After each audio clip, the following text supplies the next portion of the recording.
അപ്പോൾ വലിയ രീതിയിലുള്ള സ്ട്രാങ്കിൾ ഹോൾഡാണ്, ഗ്ലോബൽ ഇക്കോണമിയുടെ മേലുള്ള ഒരു സ്ട്രാങ്കിൾ ഹോൾഡാണ് സൗദി ഉൾപ്പെടെയുള്ള ഒപ്പക് രാജ്യങ്ങൾ എക്കാലത്തും ആയുധമായി വെച്ചിരുന്നത്. സൗദി അറേബ്യയെ സംബന്ധിച്ചിടത്തോളം ഞെട്ടിത്തെറിച്ചിരിക്കുകയാണ് UAE. അതൊരു വഞ്ചനയായി മാത്രമേ സൗദി കാണൂ. ഇപ്പോഴതൊന്നും പറയുന്നില്ല. അത് GCCയുടെ ഒരു സുരക്ഷിതത്വം അപകടത്തിലാകാതിരിക്കാൻ സൗദി ഒന്നും മിണ്ടുന്നില്ല. കോക്കസ് ചേർന്ന് നിയന്ത്രിക്കാനാവാത്ത ഒരു എണ്ണ വിതരണ സംവിധാനം, ഇത് വളരെ പ്രതീക്ഷയോടെയാണ് ഇന്ത്യ കാത്തിരിക്കുന്നത്. കുറച്ചുകൂടി യുദ്ധം നീളുക എന്നത് ഇസ്രയേലിൻ്റെ മാത്രം ആവശ്യമല്ല, ബെഞ്ചമിൻ നെതന്യാഹുവിൻ്റെ വ്യക്തിപരമായ നിലനിൽപ്പിൻ്റെ ആവശ്യമാണ്. ഡോക്ടർ മോഹൻ വർഗീസ്, ഈ ഹോർമൂസ് കടലിടുക്ക് അടഞ്ഞു കിടക്കുകയാണ് എങ്കിലും അടുത്ത മാസം എണ്ണ പരിവേഷണം കൂട്ടാൻ OPEC+ രാജ്യങ്ങൾ തീരുമാനിച്ചിട്ടുണ്ടല്ലോ. സംഘടനയിൽ നിന്ന് UAE ഇറങ്ങിയതിന് ശേഷമാണ് ഈ തീരുമാനം എന്നതും ശ്രദ്ധേയമാണ്. OPEC+ന്റെ നീക്കത്തിന് പിന്നിൽ എന്തായിരിക്കും? ഈ വിതരണം ചെയ്യാൻ കഴിയുമോ എന്ന് ഉറപ്പില്ലാത്ത ഔട്ട്പുട്ട് കൂട്ടുന്നതിന്റെ യുക്തി എന്താണ്? OPEC+നെ നമ്മൾ മനസ്സിലാക്കേണ്ടതുണ്ട്. OPEC രാജ്യങ്ങളോടൊപ്പം റഷ്യയും മറ്റു ചില രാജ്യങ്ങളും ചേരുമ്പോഴാണ് OPEC+ ഉണ്ടാവുന്നത്. ഇപ്പോൾ ഹോർമൂസിലൂടെയുള്ള എണ്ണ പ്രകൃതിവാതക നീക്കം തടസ്സപ്പെട്ടാൽ 4 രാജ്യങ്ങൾക്കേ പൂർണ്ണമായി ബുദ്ധിമുട്ടുണ്ടാകുന്നുള്ളൂ. അതിൽ സൗദി പോലുമില്ല. അത് ഭാഗികമായ ബുദ്ധിമുട്ടാണ്. ഇറാൻ്റെ എണ്ണയുടെ ഒരു സിംഹഭാഗവും ഹോർമൂസിലൂടെ തന്നെയാണ് പോകുന്നത്. ഖാർഗ് ഐലൻഡ്സ് ഹോർമൂസ് കടലെടുക്കിന് ഉള്ളിൽ പേർഷ്യൻ ഗൾഫിനകത്താണ്. ഇറാന് പേർഷ്യൻ ഗൾഫ് മേഖലയ്ക്ക് പുറത്തും തുറമുഖങ്ങളുണ്ട്. പക്ഷേ അവിടെയും ഉപരോധത്തിൻ്റെ ഇഫക്റ്റ് ഉള്ളതുകൊണ്ട് ഇറാൻ അത് ബുദ്ധിമുട്ടാണ്. ഇറാഖിൻ്റെ ഒരു തുള്ളി എണ്ണ പോലും ഹോർമൂസിലൂടെ അല്ലാതെ പുറത്ത് പോകാൻ ആവില്ല. കുവൈത്തിൻ്റെ എണ്ണ പുറത്തു പോകണമെങ്കിൽ കുവൈറ്റ് അങ്ങ് ഏറ്റവും ഉള്ളിൽ കിടക്കുകയാണ്, ഹോർമൂസ് കടന്നുള്ള പേർഷ്യൻ ഗൾഫിൻ്റെ ഉള്ളിൽ. കുവൈറ്റിൻ്റെ എണ്ണ പോകണമെങ്കിൽ അത് ആവശ്യമുണ്ട്. അതേപോലെ തന്നെ ബഹ്റൈൻ എന്ന ചെറിയ രാജ്യം, ഖത്തർ എന്ന രാജ്യം, ഈ 2 രാജ്യങ്ങളുടെയും എണ്ണയും പ്രകൃതിവാതകവും കടന്നു പോകുന്നത് ഹോർമൂസിലൂടെ മാത്രമാണ്. മറ്റെല്ലാ രാജ്യങ്ങൾക്കും ഔട്ട്ലെറ്റുകൾ ഉണ്ട്. UAEക്ക് കിഴക്ക് ഒരു പ്രദേശമുണ്ട്, പേർഷ്യൻ ഗൾഫിന് പുറത്ത് ഒമാൻ ഉൾക്കടൽ, അതാണ് ഫുജൈറ. അതുവഴി എണ്ണ കൊണ്ടുപോകാൻ കഴിയും. ബുദ്ധിമുട്ടാണ്, കൂടുതലും എണ്ണ പോയിരുന്നത് ഹോർമൂസ് വഴി തന്നെയാണ്. സൗദി അറേബ്യയ്ക്കും വേണമെങ്കിൽ ചെങ്കടൽ മേഖലയിലെ കടൽ തീരങ്ങളിലേക്ക്, തുറമുഖങ്ങളിലേക്ക് എണ്ണ എത്തിച്ച് അവിടെ നിന്നും സൂയസ് കനാൽ വഴി, ചെങ്കടൽ സൂയസ് കനാൽ, മെഡിറ്ററേനിയൻ കടൽ വഴി എണ്ണ കൊണ്ടുപോകാൻ കഴിയും. പക്ഷേ കൂടുതൽ ഇൻസ്റ്റലേഷൻസ് ഉള്ളത് ഹോർമൂസിനുള്ളിൽ അല്ലെങ്കിൽ പേർഷ്യൻ ഗൾഫ് മേഖലയിലാണ്. സൗദിയെയും ബുദ്ധിമുട്ടിലാക്കുന്നു. ഇതെല്ലാമാണ് ഒപ്പക്കിലെ സൗദിയും UAEയും ഒക്കെയാണ് ഒപ്പക്കിലെ മെയിൻ പ്ലെയേഴ്സ്. ഖത്തറൊക്കെ അതിൽ നിന്ന് പിന്മാറി. 2021 ഖത്തർ പിന്മാറി. പല കാരണങ്ങളാൽ പല രാജ്യങ്ങളും ഒപ്പക്കിൽ നിന്നും പിന്മാറി. അപ്പോൾ ഒപ്പക്ക് ചെയ്തിരുന്ന ഒരു ജോലി എന്ന് പറയുന്നത് പ്രൊഡക്ഷൻ ക്രമീകരിക്കുക അല്ലെങ്കിൽ ലിമിറ്റ് ചെയ്യുക. അതുവഴി അന്താരാഷ്ട്ര വിപണിയിൽ ഓയിലിൻ്റെ വില, ക്രൂഡ് ഓയിലിൻ്റെ വില താണു പോകാതെ ഉയർത്തി നിർത്തുക, ലഭ്യത ക്രമീകരിക്കുക, ലഭ്യത പരിമിതപ്പെടുത്തുക. അപ്പോൾ വലിയ രീതിയിലുള്ള സ്ട്രാങ്കിൾ ഹോൾഡാണ്, ഗ്ലോബൽ ഇക്കോണമിയുടെ മേലുള്ള ഒരു സ്ട്രാങ്കിൾ ഹോൾഡാണ് സൗദി ഉൾപ്പെടെയുള്ള ഒപ്പക് രാജ്യങ്ങൾ എക്കാലത്തും ആയുധമായി വെച്ചിരുന്നത്. 1970കളിലെ അത് വളരെ പ്രകടമായിരുന്നു. ഓയിൽ ഷോക്കിൻ്റെ കാലഘട്ടമാണ്. പിന്നീട് പലപ്പോഴും മാറിയും തിരിഞ്ഞുമൊക്കെ എണ്ണവില ഭീതിതമായ രീതിയിൽ അന്താരാഷ്ട്ര വിപണിയിൽ കുറയുമ്പോൾ ഒപ്പക് പറയും തങ്ങളുടെ അംഗരാജ്യങ്ങൾ എണ്ണ ഉത്പാദനം കുറച്ചു കൊണ്ടുവരണം. അങ്ങനെയാണ് ഖോട്ട സമ്പ്രദായം ഉണ്ടായത്. അപ്പോൾ ഒരു കാർട്ടൽ ഒരു ഗ്രൂപ്പാണ്, ഒരു കോക്കസാണ്, ഒരു കോട്ടറിയാണ് കാർട്ടൽ, ഓയിൽ കാർട്ടൽ എന്ന് പറയുന്ന ഒരു സംവിധാനം. അത് സൗദിയാണ് അതിൻ്റെ കിങ് പിൻ, അതിൻ്റെ കേന്ദ്രബിന്ദു. അപ്പം കാർട്ടലുണ്ടാക്കി വലിയ വിലപേശലാണ് നടത്തുന്നത്. എണ്ണയ്ക്ക് വേണ്ടിയുള്ള ഉത്പാദനം നിയന്ത്രിച്ചുകൊണ്ട് അന്താരാഷ്ട്ര വിപണിയിലെ വില എപ്പോഴും ഉയർത്തി നിർത്തുന്ന ഒരു കാർട്ടൽ. അതുപോലെ തന്നെ ഉത്പാദനം കുറച്ചുകൊണ്ട് വരാൻ വേണ്ടി ഓരോ അംഗരാജ്യത്തിനും ഖോട്ട നിർണ്ണയിക്കുന്ന ഒരു തിരക്കിലാണ്. ഈ ഖോട്ട തങ്ങൾക്ക് ഇനി ബാധകമല്ല എന്ന് പറഞ്ഞുകൊണ്ട് യഥാർത്ഥത്തിൽ UAE പുറത്തു വന്നു. ഒപ്പക്കിന് പുറത്തു വന്നത് വലിയ ഞെട്ടലാണ്. സൗദി അറേബ്യയെ സംബന്ധിച്ചിടത്തോളം ഞെട്ടിത്തെറിച്ചിരിക്കുകയാണ് UAE. അതൊരു വഞ്ചനയായി മാത്രമേ സൗദി കാണൂ. ഇപ്പോഴതൊന്നും പറയുന്നില്ല. അത് GCCയുടെ ഒരു സുരക്ഷിതത്വം അപകടത്തിലാകാതിരിക്കാൻ സൗദി ഒന്നും മിണ്ടുന്നില്ല. ഇപ്പോൾ സ്വതന്ത്രമായ ഒരു പാത വെട്ടി തുറന്നിരിക്കും. നേരത്തെ തന്നെ അതിൽ നിന്ന് മാറി ഖത്തർ മറ്റൊരു പാത വെട്ടി തുറന്നല്ലോ. അപ്പോൾ ഖത്തർ അവിടുത്തെ ഒരു കറുത്തയാടായിട്ടാണ് അവിടുത്തെ ആ ഭാഗത്ത് പലരും കാണുന്നത്, GCCക്കുള്ളിൽ കാണുന്നത്. ഇപ്പോഴിതാ ചർച്ചകൾ ഇതിന് പുറത്തേക്ക് പോകുന്നു. അതായത് ഹോർമൂസ് മേഖല അല്ലെങ്കിൽ പേർഷ്യൻ ഗൾഫ് മേഖലയിലെ എണ്ണ ഉത്പാദക രാജ്യങ്ങളുടെ കൂട്ടായ്മ, അതിൽ നിന്നും മാറി ഗ്ലോബൽ ഒരു പ്രൊഡക്ഷൻ റെജിമിനിലേക്ക് മാറുകയാണ്. ഹോർമൂസ് ഏറെക്കാലം അടഞ്ഞ് നിന്നാൽ ഉത്പാദനം, വിതരണം ഒക്കെ മറ്റ് മേഖലകളിലേക്ക് കേന്ദ്രീകരിക്കണം. ഇത് തന്നെയാണ് അമേരിക്ക ആഗ്രഹിക്കുന്നത്. അമേരിക്കയുടെ ആഗ്രഹമാണത്, ഇല്ലേ? അമേരിക്കയുടെ ആഗ്രഹം എന്താണ്? ഇപ്പോൾ നിലവിൽ തങ്ങളാണ് ഏറ്റവും കൂടുതൽ ക്രൂഡ് ഓയിൽ പ്രൊഡ്യൂസ് ചെയ്യുന്ന രാജ്യം. ഷെയിൽ എന്ന മറ്റൊരു എണ്ണ രൂപവും അമേരിക്കയ്ക്കുണ്ട്. വളരെയധികം ഓയിൽ റിസർവ്സ് അമേരിക്കയ്ക്കുണ്ട്. അത് അലാസ്ക പോലെയുള്ള പ്രദേശങ്ങളിൽ നിന്നും കുടിച്ചെടുക്കാനിരിക്കുന്ന എണ്ണയുണ്ട്. അവിടെ ടെക്നോളജി ഉപയോഗിച്ചുകൊണ്ട് അമേരിക്കയ്ക്ക് എപ്പോൾ വേണമെങ്കിലും കുടിച്ചെടുക്കാം. പക്ഷേ അമേരിക്കയുടെ പൊസിഷൻ എന്ന് പറയുന്നത്, പ്രത്യേകിച്ചും അമേരിക്കയുടെ ഒരു പാസഫിക് കോസ്റ്റ് എന്നൊക്കെ പറയുന്നത്, ഈ കൺസ്യൂമിങ് വിപണികളിൽ നിന്നും ഏറെ അകലെയാണ്. പക്ഷേ ഇത് എത്തിക്കാനുള്ള ലോജിസ്റ്റിക്കൽ കൺസേൺ അതാണ് അമേരിക്കയെ പിന്നോട്ടടിക്കുന്നത്. അത് മാത്രമല്ല, അമേരിക്കയിൽ എണ്ണ ഉത്പാദനം വളരെ ചിലവേറിയ കാര്യമാണ്. അതുകൊണ്ട് ഗൾഫ് രാജ്യങ്ങളിൽ കുറച്ചുകൂടി ചീപ്പർ ലേബർ, ഇന്ത്യയിൽ നിന്നും ഫിലിപ്പീൻസിൽ നിന്നും ശ്രീലങ്കയിൽ നിന്നും പാകിസ്ഥാനിൽ നിന്നും ഒക്കെ വരുന്ന ലേബേഴ്സിനെ ഉപയോഗിച്ചുകൊണ്ട് കുറച്ചുകൂടി ലേബർ ഇൻറ്റൻസീവ് ആണല്ലോ പലപ്പോഴും എണ്ണ ഉത്പാദനം. ടെക്നോളജിയും ഉണ്ട്, ലേബറും ഉണ്ട്. അതുകൊണ്ട് ചീപ്പ് ലേബർ ഉപയോഗിച്ചുകൊണ്ട് കുറച്ചുകൂടി ആദായകരമായ രീതിയിൽ എണ്ണ ലഭ്യത ഉറപ്പുവരുത്താം എന്നതായിരുന്നു അമേരിക്കയുടെ നയം. അതിൽ നിന്ന് മാറി ഹോർമൂസിലെ ഉപരോധം തുടരുന്നെങ്കിൽ തുടരട്ടെ, അതുകൊണ്ട് ഗൾഫ് രാജ്യങ്ങൾ ചോക്ഡ് ആകുന്നെങ്കിൽ ചോക്ഡ് ആകട്ടെ, കൂട്ടത്തിൽ ഒപെക് പൊളിയുന്നെങ്കിൽ പൊളിഞ്ഞോട്ടെ. അതുകൊണ്ട് ഒപെക് പ്ലസ്, അത് റഷ്യ ഉൾപ്പെടെ ഉണ്ട്. വലിയ എണ്ണ ഉത്പാദക രാജ്യമാണ് റഷ്യ.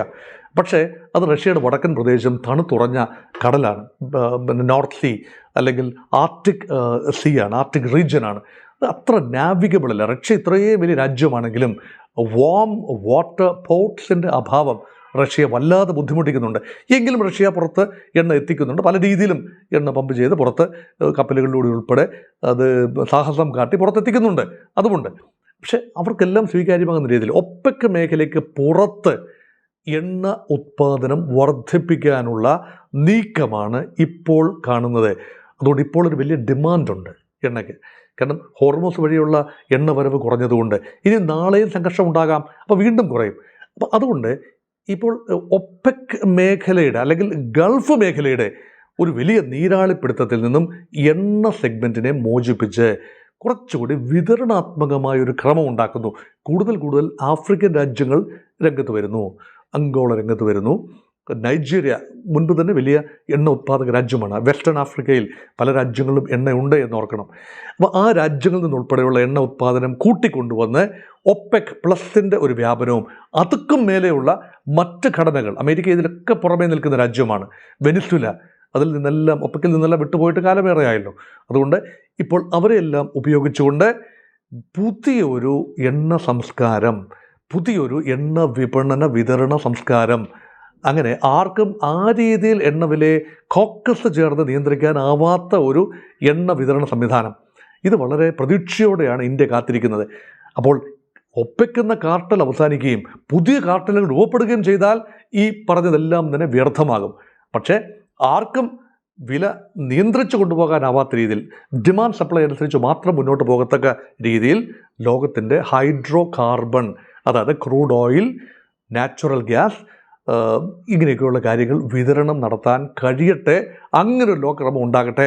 ഞാൻ ഒരു കാര്യം കൂടെ പറഞ്ഞു വെക്കുന്നു, ഇതെല്ലാം എണ്ണയുമായി ബന്ധപ്പെട്ട കാര്യങ്ങളാണ്. എണ്ണയ്ക്കുപരിയായ ചില ഏറ്റവും അധികം ജനസംഖ്യയുള്ള രണ്ട് രാജ്യങ്ങൾ ചൈനയും ഇന്ത്യയുമാണ്.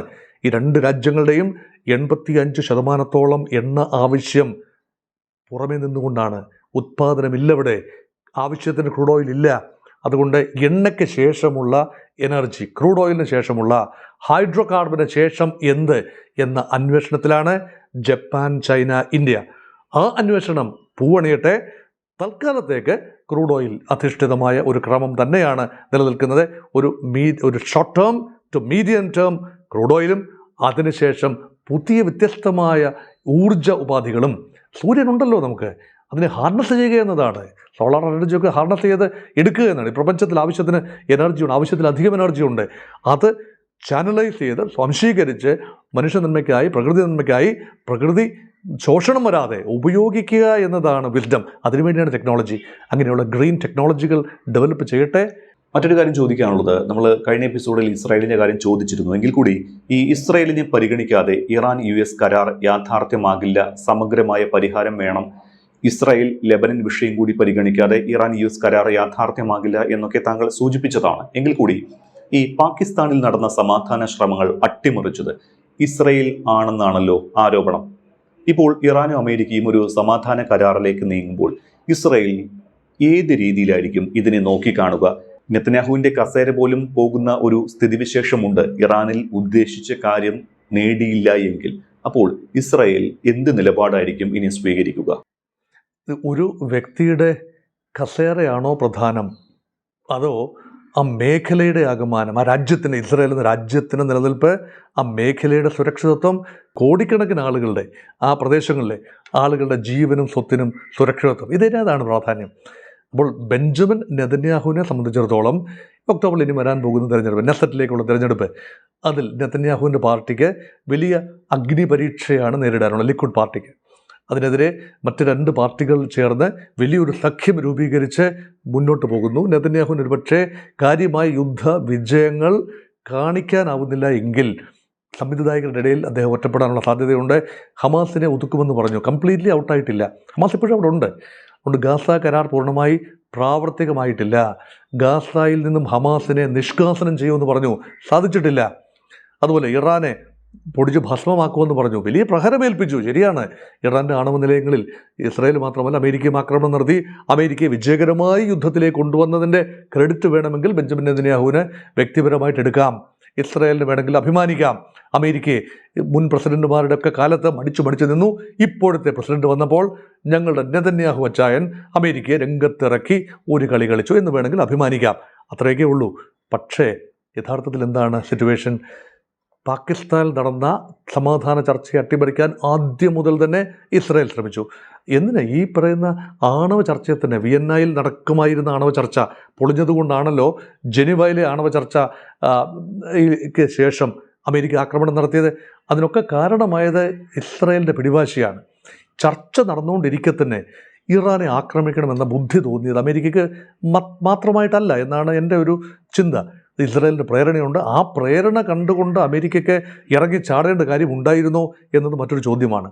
പക്ഷേ ഇസ്രായേൽ ആഗ്രഹിക്കുന്നു, ഇറാനെ ബലഹീനമാക്കാൻ കഴിഞ്ഞിട്ടുണ്ടാവാം, പക്ഷേ ഇറാനെ പൂർണ്ണമായി തകർക്കാൻ കഴിഞ്ഞിട്ടില്ല. കുറച്ചുകൂടി യുദ്ധം നീളുക എന്നത് ഇസ്രായേലിൻ്റെ മാത്രം ആവശ്യമല്ല, ബെഞ്ചമിൻ നെതന്യാഹുവിൻ്റെ വ്യക്തിപരമായ നിലനിൽപ്പിൻ്റെ ആവശ്യമാണ്. യുദ്ധം തുടരുമ്പോൾ അദ്ദേഹത്തെ അങ്ങനെ നീക്കാനാവില്ല, അല്ലെങ്കിൽ യുദ്ധം തുടരുമ്പോൾ അദ്ദേഹത്തിന് ചില കാര്യങ്ങൾ പറഞ്ഞു നിൽക്കാനാവും. അതുകൊണ്ട് വ്യക്തിപരമായി ഈ സജഷൻ കറക്റ്റാണ്. വ്യക്തിപരമായി Benjamin Netanyahu wants the war to continue. അതിന് അമേരിക്കയോട് നേരിട്ടൊന്നും പറയാൻ കഴിഞ്ഞില്ല എങ്കിൽ ഇൻഡയറക്റ്റ്ലി യുദ്ധം പൊളിക്കാനുള്ള ചില പാരവെപ്പുകൾ, അല്ല സമാധാന പ്രക്രിയ പൊളിക്കാനുള്ള ചില പാരവെപ്പുകൾ ഇടയ്ക്കിടയ്ക്ക്, അതിൽ ഒന്നാണോ ലെബനനിലേക്ക് അടിക്കടി നടത്തുന്ന ആക്രമണങ്ങൾ. ഇതെല്ലാം ചേർത്ത് വായിക്കുമ്പോൾ ഒരു കാര്യം മനസ്സിലാകും. ഗൾഫ് രാജ്യങ്ങൾ സമാധാനം ആഗ്രഹിക്കുന്നു. ഇറാൻ ഉൾപ്പെടെ ആത്യന്തികമായി സമാധാനം വരണമെന്ന് ആഗ്രഹിക്കുന്നു. അമേരിക്കയ്ക്ക് തലയൂരി പോരണമെന്ന് ആഗ്രഹമുണ്ട്. പക്ഷേ ബെഞ്ചമിൻ നെതന്യാഹുവിന് മാത്രം യുദ്ധം തുടരണമെന്നും സമാധാനം ഉടനെങ്ങും ഉണ്ടാവരുതെന്നും ഉള്ള ആഗ്രഹമുണ്ട്. ആ രീതിയിലാണ് കാര്യങ്ങളുടെ പോക്ക്. അത് മനസ്സിലാക്കി ബെഞ്ചമിൻ നെതന്യാഹുവിൻ്റെ മാത്രം ആവശ്യമാണിത്, ഇസ്രായേലിൻ്റെ പോലും ആവശ്യമല്ല. ഇസ്രായേലിന് വേണ്ടത് ഗ്യാരണ്ടീസാണ്. ബെഞ്ചമിൻ നെതന്യാഹുവിന് വേണ്ടത് ഗ്യാരണ്ടീസ് അല്ല, അദ്ദേഹത്തിൻ്റെ തുടർ ഭരണമാണ്. ഇത് രണ്ടും ചേർന്ന് പോവില്ല. ഇസ്രായേലിന് ലഭിക്കേണ്ട ചില ഗ്യാരണ്ടീസ് ഇറാനിൽ നിന്നും അമേരിക്കയിൽ നിന്നും ഗൾഫ് രാജ്യങ്ങളിൽ നിന്നും ലഭിക്കുക, അതോടെ ഇസ്രായേലിൻ്റെ കാര്യം ഭദ്രമാകും. അതിൽ കൂടുതൽ വ്യക്തിപരമായ താല്പര്യത്തിന് വേണ്ടി ഒരു മേഖലയെ ആകമാനം കലാപ കലുഷിതമാക്കേണ്ട കാര്യമില്ല എന്നതാണ് എൻ്റെ വിനീതമായ അഭിപ്രായം.